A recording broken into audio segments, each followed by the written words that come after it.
Ito po ang Lumban Caliraya Cabinti Road.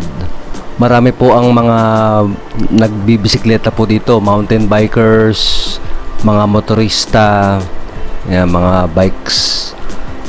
Ayan, and samahan niyo po ako at ito ang daan tatahakin natin papunta po sa Caliraya Lake.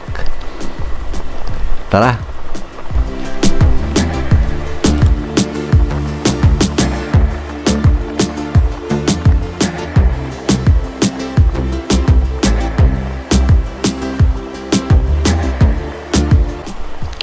Maganda po ang daan dito, aspaltado, and meron pong mga portion na sementado.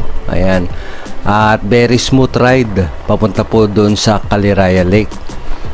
At dito po madami po ang twist and turns, kaya mag-ingat lang po. At ito pong daang ito ay pataas. Ayan, so slightly going up. Ano po, hindi naman po ganong katarik, pero pataas pa rin po ito, kaya alalay lang po. At dun po sa mga nag-a-adventure, maganda po dito, overlooking. Yan po, may mga resto na pwede kayong mag-breakfast at lunch. Ayan, maganda po ang ambience doon, ano? Overlooking po dun sa Laguna Lake. At dito po sa road na to, bibihira po ang sasakyan.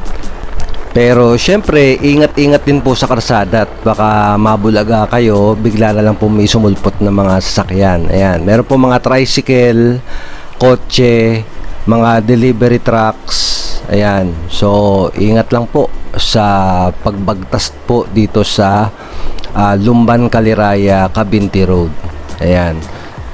Mula po doon sa ating tinigilan kanina hanggang doon sa mismong Caliraya Lake ay mga 10 minutes nandun na po tayo. At sa panahong ito medyo makulimlim at yan po nagsisimula ng umambon. And pagdating ko po doon sa malapit na ako sa Caliraya Lake, bigla po lumakas ang ulan. Ayan, dito po sa lugar na to ay common po ang ganitong senaryo. Lagi po ditong umaambon, ano? And well, papunta na naman po tayo na summer. Ayan, kaya hindi na po ninyo magiging problema ang ulan. Pero pag tag-ulan po, ayan, halos araw-araw po na ulan po dito.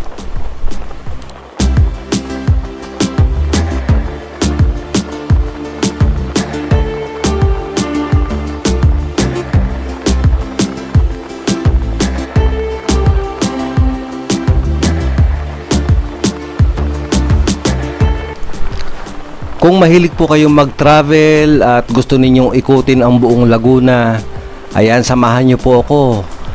Please subscribe to this channel at ang mga i-upload ko po dito ay mga travel videos kung saan po ako nakakarating, mga restaurant, mga pinupuntahan kong kainan. Ayan, may mga reviews din po ako dito. So, please like and subscribe po dito sa BTC Extreme.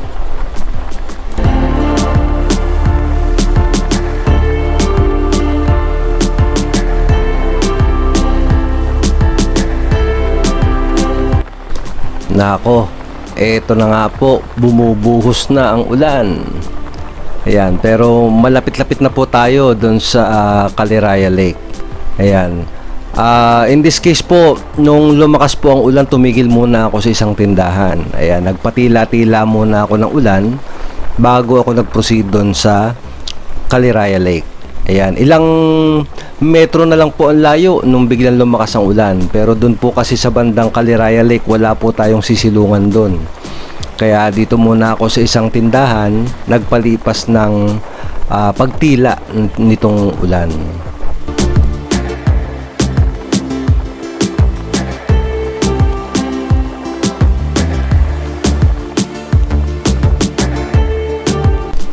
At eto na nga, stop over muna tayo sa isang tindahan at atin munang patilain ng ulan.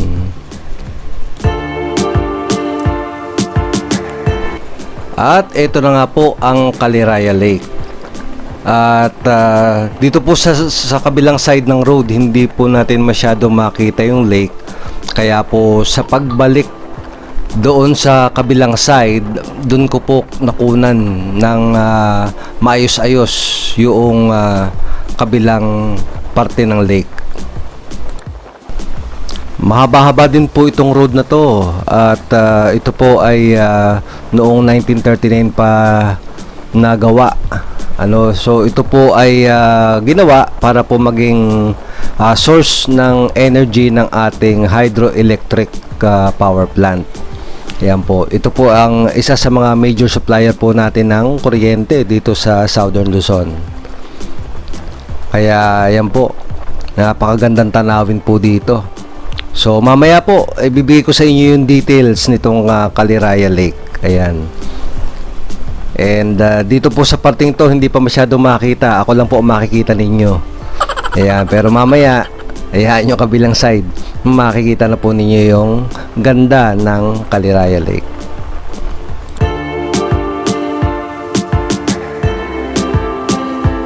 Ang Lake Caliraya ay nilikha pagkatapos ng pagtatayo ng Caliraya Dam, isang embankment dam na sinimulan noong 1939 ng U.S. Army Corps of Engineers Chief sa Pilipinas, Lieutenant Colonel late Major General Q.J. Casey, na may pag-aproba ng Philippine Commonwealth President Manuel L. Quezon. Ang Caliraya River ay nilagyan ng dam sa labasan nito mula sa isang malaking patag na talampas na lugar na nagbibigay ng malaking water reservoir para sa pagbuo ng hydroelectric power para sa Southern Luzon.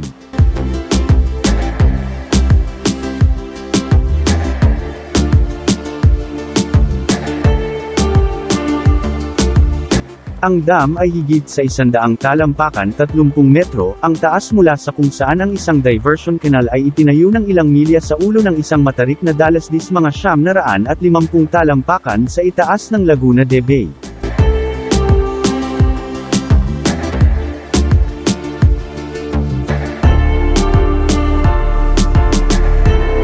Ang mga malalaking penstock ay itinayo upang ilihis ang tubig pababa sa powerhouse sa ibaba, na may tail race sa bay.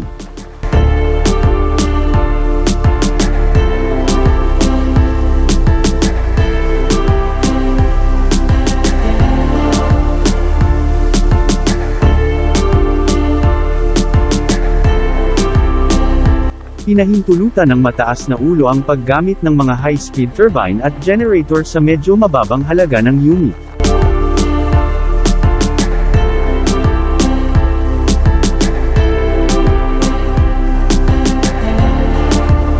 Ang paunang pagtatansya para sa proyekto ay $5 milyon, o 10 na milyong piso, at isang output na 40,000 horsepower.